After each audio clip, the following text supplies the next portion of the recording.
ada beberapa kali tempat kami juga ibadah di salah satu kabupaten di Aceh. Kami juga pernah mengalami hal yang seperti itu. Cuman waktu itu saya langsung berhadapan dengan mereka ini. Saya hanya tanya gini, Bapak Ibu benar-benar mau melarang kami beribadah kepada Tuhan kami, Tuhan Yesus Kristus?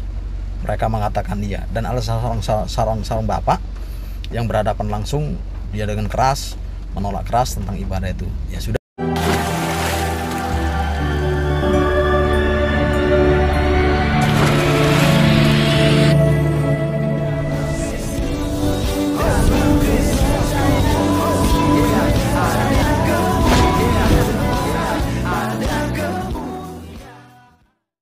Bismil abil wal ibni warohil kudus ilahu wahid. Pada video kali ini teman-teman sekalian, kita akan mendengarkan satu kesaksian hebat dari salah seorang hamba Tuhan atau pendeta yang bertugas di Aceh, di mana dia mendapatkan berita terkait pembubaran ibadah orang-orang Kristen, dan dia memberikan sebuah edukasi bahkan motivasi berupa semangat untuk tidak putus asa dan kecut dan tawar hati.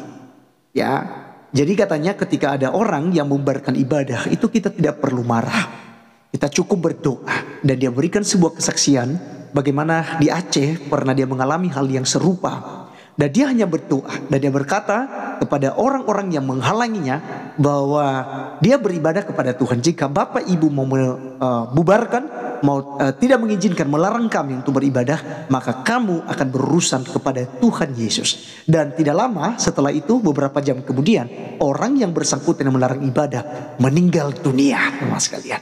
Ya, jadi dia memberikan motivasi ini supaya kita itu kemudian tetap sabar, tetap tekun di dalam doa, dan juga tetap beribadah kepada Tuhan. Di mana saja kita bisa beribadah.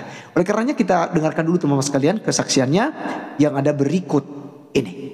Salam sejahtera, selamat pagi Bapak Ibu yang dikasihi Tuhan Yesus Kristus. Saya dapat kiriman video dan ditanya. Video itu berkaitan dengan pembubaran orang-orang Kristen atau umat Tuhan beribadah, dibubarkan oleh orang-orang yang tidak suka dengan umat Tuhan beribadah. Saya kasih kasih pemahaman saja. Pertama, saya sebagai hamba Tuhan sangat-sangat bersyukur punya Tuhan yang begitu baik. Ada beberapa kali tempat kami juga ibadah di salah satu kabupaten di Aceh. Kami juga pernah mengalami hal yang seperti itu. Cuman waktu itu saya langsung berhadapan dengan mereka ini. Saya hanya tanya gini, Bapak Ibu benar-benar mau melarang kami beribadah kepada Tuhan kami, Tuhan Yesus Kristus? Mereka mengatakan iya. Dan ada seorang bapak yang berhadapan langsung, dia dengan keras menolak keras tentang ibadah itu. Ya sudah, tidak apa-apa. Tapi saya bilang, ibadah ini kami lakukan, ini perintahnya Tuhan Yesus, Tuhan saya. Jadi kalau Bapak atau semua orang-orang berani melarang kami beribadah, padahal kami mau menyenangkan itu Tuhan, maka urusannya Bapak dengan Tuhan. Kami nggak apa-apa nggak ibadah, mau ibadah pribadi masing-masing berdoa, tapi biarlah Bapak yang berurusan dengan Tuhan. Lalu kami bubar, anggota saya suruh bubar. Nah itu jam 3 sore kami ibadah. Nah jam 4 tepat kami dapat kabar bahwa orang yang berhadapan dengan saya, dengan kami lah, Bapak itu meninggal dunia. Nah, dari situ mereka tidak lagi pernah mengganggu ibadah kami. Dan ada juga sekali, ada seorang, katakanlah juga imam satu masjid, yang mengganggu ibadah juga, itu di daerah Menteng. Nah, waktu itu saya dipanggil. Nah, saya juga katakan kepada jemaat, tenang ya. Saya tanya lagi, apakah Bapak melarang kami ibadah? Iya, oke. Kami mau ibadah menyenangkan hati Tuhan kami, Tuhan Yesus. Kalau Bapak yang melarang kami ibadah, biarlah Bapak yang berurusan dengan Tuhan kami. Nah, itu juga begitu.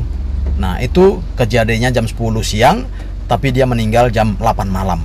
Nah, jadi gini Bapak Ibu, anak-anak Tuhan, khususnya para gembala, ya, kita nggak usah ngotot. Artinya betul ibadah itu penting.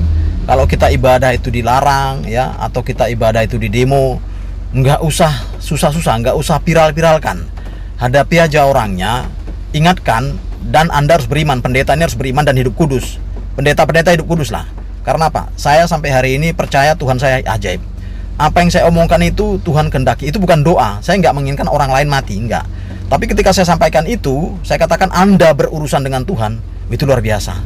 Saya nggak takut berurusan dengan siapapun, dengan polisi, tentara, dengan siapapun lah pokoknya. Kalau orang dia. Tapi kalau sudah berurusan dengan Tuhan, hati-hati. Tuhan Yesus itu hidup. Jadi kalau ibadahmu, gerejamu ditolak, tidak boleh ibadah, nggak usah ribut, nggak usah viralkan. Hadapi orang itu dan tanya, apakah Bapak melarang kami beribadah menyenangkan hati Tuhan kami, Tuhan Yesus?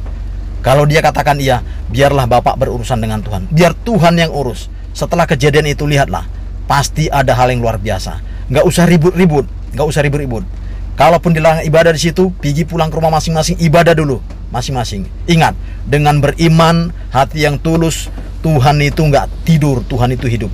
Yakinlah, kalau itu Bapak Ibu lakukan, nggak usah viral-viral, hadapi saja dan tanyakan, apakah Anda melarang kami beribadah? Kami biar ibadah ini diperintahkan oleh Tuhan, menyenangkan hati Dia. Tapi kalau Bapak berani perintahkan kami nggak boleh menyenangkan hati Dia, biarlah Bapak berurusan dengan Tuhan. Biar Tuhan yang ngurus. Dan berapa kejadian itu membuat orang tidak lagi mau mengganggu ibadah kami sebagai orang Kristen. Terima kasih, salam damai, tetap semangat. Dengan panggilan Tuhan, setia sampai Tuhan panggil, maka kita ada di surganya yang kudus. Salam, salam penginjilan Mamos. Tuhan memberkati. Oke, teman-teman sekalian, itulah yang kita sudah dengarkan bersama dari Bapak Pendeta ini.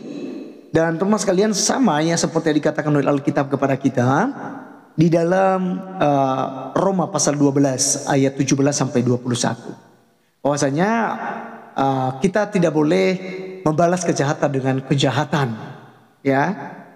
Kita harus memberikan tempat bagi murka Allah.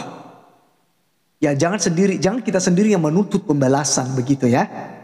Tetapi berilah tempat bagi murka Allah, biarlah Dia yang membalas, sebab firman Tuhan katakan bahwa pembalasan itu adalah haknya Tuhan.